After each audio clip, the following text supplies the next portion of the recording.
اللہ الرحمن الرحیم۔ عام طور پر ایک جملہ لکھا ہوا ملتا ہے، نیک نیت منزل آسان۔ 100% یہ بات ٹھیک ہے، اچھی اور بری نیت پر ہمارے فیصلوں کا مدار ہے۔ ایک آدمی اس نیت کے ساتھ قرض لے کہ میں نے ادا کرنا ہے، اللہ ضرور ادا کرواتے ہیں۔ اگر کوئی آدمی اس نیت کے ساتھ قرض لے کہ میں نے ادا نہیں کرنا، موت تک اللہ اس کو ادا کرنے کی توفیق نہیں دیتے۔ یہ نیت کی اچھائی اور برائی کے ثمرات ہیں، یعنی بری نیت اتنی نحوست والی ہوتی ہے۔ یہی وجہ ہے کہ بعض لوگ مانگی ہوئی چیز، قرض پر لی ہوئی چیز واپس کر دیتے ہیں اور بعض لوگ واپس نہیں کرتے۔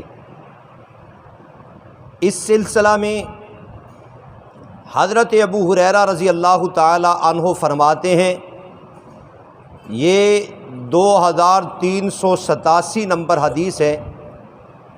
آپ صلی اللہ علیہ وسلم نے فرمایا، من اخذ اموال الناس یرید اداہا، جو بندہ لوگوں سے مال لیتا ہے ادا کرنے کے ارادے سے، ادى اللہ عنہ، اللہ ادا کرواتے ہیں۔ اگر نیت ہے ادا کرنے کی، اللہ ادا کرواتے ہیں۔ ومن اخذ یرید اتلافہا، جو بندہ مال لیتا ہے میں نے ادا نہیں کرنا، ضائع کرنا ہے، اتلفہ اللہ، اللہ اس کو ضائع کروا دیتے ہیں۔ وہ آدمی ادا نہیں کر سکتا چاہے جو بھی ہو جائے۔ اعلیٰ نیت اور بری نیت کے یہ ثمرات ہیں۔ بے شک آپ بھی اپنے حلقہ میں غور و تدبر کر لیں۔ بعض لوگوں نے لین دین کیے، قرضے لیے، نہیں وہ ادا کر رہے، موت تک ادا کرنے کی توفیق نہیں ملے گی۔ اور جو ادا کرنا چاہتے ہیں، اللہ ہر صورت میں وقت پر ان سے وہ قرضے ادا کروا دیا کرتے ہیں۔ اس کی ایک مثال بخاری کے ایک دوسرے مقام سے میں عرض کرتا ہوں۔ یہ روایت بھی حضرت ابو ہریرہ رضی اللہ تعالی عنہ سے ہے، 2291 نمبر حدیث ہے۔ حضرت ابو ہریرہ فرماتے ہیں، آپ صلی اللہ علیہ وسلم نے فرمایا کہ بنی اسرائیل میں 2 دوست ہوا کرتے تھے۔ ایک دوست دریا کے اس کنارے اور ایک دوست دریا کے اس کنارے رہتا تھا۔ ایک دن ایک دوست کو ضرورت پڑ گئی پیسوں کی، وہ اپنے اس دوست کے پاس جا کر 1000 دینار قرضہ مانگتا ہے، اور وہ دوست کہتا ہے کہ میں آپ کو قرضہ دیتا ہوں لیکن آپ گواہ لائیں۔ اس نے کہا، کفا باللہ شہیدا، اللہ گواہ کافی ہے، اللہ کو گواہ بناتے تھے۔ اس نے کہا، یار اس سے بہتر تو کیا چیز ہے، ٹھیک ہے اللہ گواہ ہے، ایسے کر کوئی ضامن لے کے آ۔ اس نے کہا کہ ضامن بھی اللہ ہی کافی ہے۔ نے کہا ٹھیک ہے، کفا باللہ وکیلا۔ اس نے 1000 دینار دے دیا اس کو۔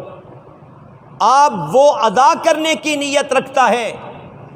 نبی مکرم محترم فرماتے ہیں، یہ بندہ اپنے ٹائم پر 1000 دینار تھیلی میں لے کر آیا اور دریا کے کنارے پر آ کر کھڑا ہو گیا کہ کوئی کشتی آئے، مرکب آئے، اس پر سوار ہو کر اپنے دوست کو جا کر ادا کر کے آؤں، لیکن شام تک کشتی نہیں آئی۔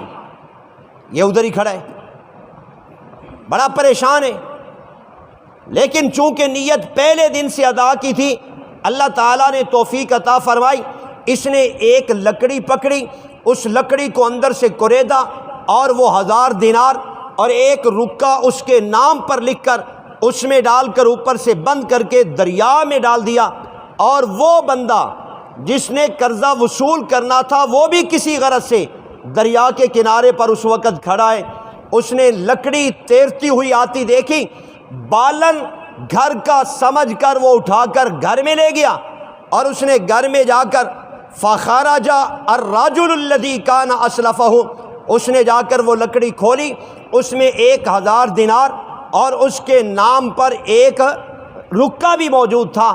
اب یہ بندہ جس نے 1000 دینار لیا ہوا تھا، نبی محترم فرماتے اگلے دن یہ بندہ پھر 1000 دینار لے کر نکلا کہ وہ تو ادا نہیں ہوئے، میں جا کر ادا کر کے آؤں۔ جیسے یہ دریا کے کنارے پہ پہنچا، اس کے آنے سے پہلے یہ کشتی کھڑی ہے، اس میں بیٹھ کر اپنے دوست کے پاس جاتا ہے اور جا کر 1000 دینار اس کو دیتا ہے، اور وہ یہ کہتا ہے کہ یار میں نے کل بڑی کوشش کی وقت پہ ادا کرنے کی، لیکن مجھے کشتی نہیں ملی، اس وجہ سے یہ 1000 دینار پکڑ۔ اور وہ جواب میں کہتے ہیں حل کنت بعثت الیہ شیئا، کیا تو نے کل کوئی چیز روانہ کی تھی میری طرف؟ اس نے کہا میں نے تو ایک لکڑی بھیجی تھی، اس میں 1000 دینار بھی ڈالا تھا۔ اب وہ کہتا ہے کہ یار وہ مجھے رب تعالیٰ نے پہنچا دی، ان اللہ قد ادی عنک الذی بعثت فی الخشبۃ، اور اس میں 1000 دینار بھی مل گیا، رکہ بھی مل گیا، تیری طرف سے رب ذوالجلال نے وہ 1000 دینار مجھے عطا کر دیا، میرے تک پہنچا دیا۔